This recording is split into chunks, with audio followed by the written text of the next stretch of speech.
ఓం నమః శివాయ. ఓం నమో నారాయణాయ. నరదృష్టి నివారణ కాళభైరవాయ నమో నమః.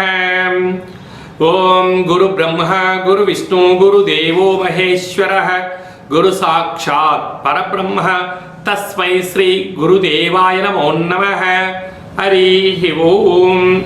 మా ఛానల్కి స్వాగతం. చూస్తున్న వీక్షకులకు ప్రేక్షకులకు ప్రియ కాళభైరవ భగవద్బంధులకి స్వాగతం పలుకుతూ మమ్మల్ని ఎంతగానో ఆదరిస్తూ ఉండబడినటువంటి ప్రియ సోదర సోదరీమణులకు, జ్యోతిష్య అభిమానులకు, సనాతన ధర్మ సంరక్షకులు అందరికీ కూడా గురు పూర్ణిమ శుభాకాంక్షలు. వ్యాస మహర్షి యొక్క ఆశీస్సుల వలన అందరికీ మంచి విద్యను, విజ్ఞానాన్ని, సత్ప్రవర్తనను, ఆధ్యాత్మిక చింతనను అందరికీ అవలంబించుకోవాలని, గురువు యొక్క కృపకటాక్ష వీక్షణలు అందరిపైన ఉండాలని మనసారా కోరుకుంటూ ఆశీర్వచనం. 16/7/2026 నుండి 31/7/2026 వరకు పుట్టినటువంటి వారందరూ కూడా ముందస్తుగా జన్మదిన శుభాకాంక్షలు. ద్వాదశ రాశుల్లోని గ్రహ గమనాలు వీక్షింపచేద్దాం. వృషభ రాశిలో కుజ సంచార స్థితి, విశేషంగా మిథున రాశిలో బుధుడు స్వక్షేత్ర సంచార స్థితి, కర్కాటక రాశిలో రవి మరియు గురు సంచార స్థితి, సింహరాశిలో శుక్రుడు మరియు కేతు సంచార స్థితి, కుంభరాశిలో రాహు సంచార స్థితి, మీనరాశిలో శని భగవానుడి సంచార స్థితితో ద్వాదశ రాశుల్లో గ్రహ గమనాలు ఈ విధంగా ఉన్నాయి. కన్యరాశి వారికి వ్యయంలో విశేషంగా శుక్రుడు కేతు సంచార స్థితి, సప్తమంలో శని సంచార స్థితి ఉన్నప్పుడు ఆరోగ్యాన్ని, ఐశ్వర్యాన్ని ఎలా కాపాడుకోవాలో ఈ వీడియోలో తెలుసుకుందాం.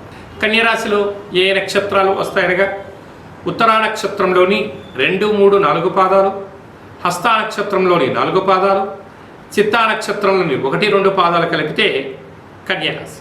రాశాధిపతి బుధ భగవాన్.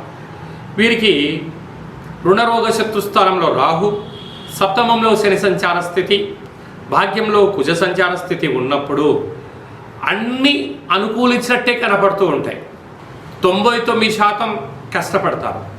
కష్టం మీది, ఫలితం పక్కవారిది అన్నట్టుగా ఉంటుంది.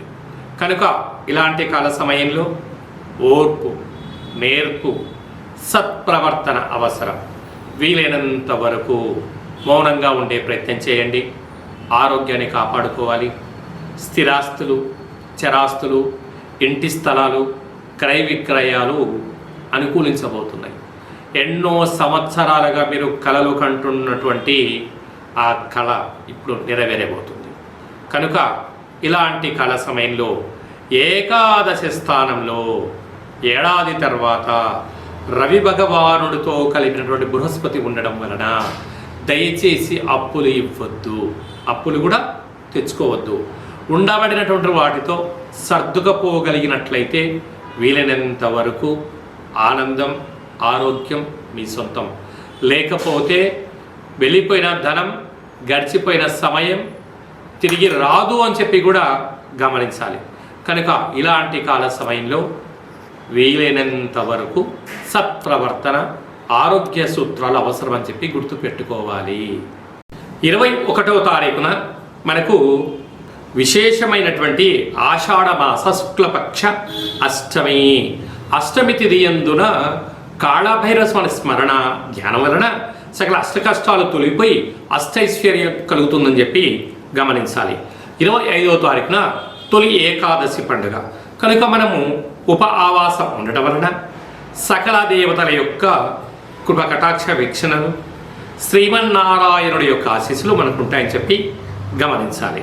మనకు 29వ తారీఖున మనకు గురు పూర్ణిమ. కనుక వ్యాస మహర్షిని స్మరించడం, శంకరాచార్య స్వామి వారికి నమస్కారం చేసుకోవడము, తల్లిదండ్రులకు పాదపూజ చేసుకోవడము, పరమేశ్వరుడికి రుద్రాభిషేకం చేసుకోవడము చాలా ఉత్తమోత్తంగా భావించగలగాలి. ఈ సంవత్సరం విశేషంగా బుధవారం రోజు రావడం వలన మంచి విద్య, మంచి బుద్ధి, మంచి సత్ప్రవర్తన కలుగుతుందని చెప్పి గమనించాలి. అలాగనే మీ వ్యక్తిగత జాతకం తెలుసుకోవాలనుకుంటున్నారా? మీ యొక్క పేరు, పుట్టినటువంటి తేదీ, నెల, పుట్టినటువంటి సంవత్సరం, పుట్టిన సమయం రాసి ఈ కింది నెంబర్కు వాట్సాప్ పంపించగలరు. 100 సంవత్సరాల జాతకాన్ని రాసి పంపించి పుట్టినప్పుడు గ్రహ గమనాలు ఎలా ఉన్నాయి, ప్రస్తుతం ఎలా ఉంటున్నాయి, భవిష్యత్తులో ఎలా ఉండబోతున్నాయో మీకు సవివరంగా సంపూర్ణంగా తెలియజేయడం జరుగుతుందని చెప్పి గమనించాలి. అలాగనే చాలామందికి పుట్టినటువంటి కాల సమయంలో డేట్ ఆఫ్ బర్త్లు లేనటువంటి కారణం వలన పేరు యొక్క మొదటి అక్షరాన్ని అనుసరిస్తూ రాశిని తెలియచేస్తూ రమణ శాస్త్రం ద్వారా అనగా గవ్వళ ద్వారా కాళభైరవ ఉపాసన చేత భూత భవిష్యత్ వర్తమానాన్ని తెలియచేయడం జరుగుతుంది. ఈ కింది నెంబర్ని సంప్రదించి అపాయింట్మెంట్ తీసుకొని సంప్రదించగలరు. అందరికీ ఆ గురువు కృప కటాక్ష వీక్షణలు ఉండాలని కోరుకుంటూ మనసారా ఆశీర్వచనం.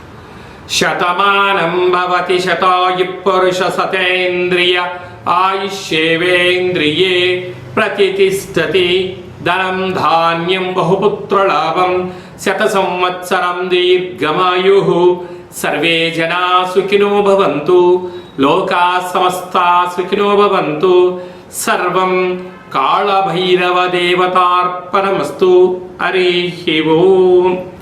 ఈ వీడియో మీకు నచ్చినట్లయితే మా ఛానల్ని సబ్స్క్రైబ్ చేసుకోండి, లైక్ చేయండి, షేర్ చేయండి, గంట సింబల్ ప్రెస్ చేయండి.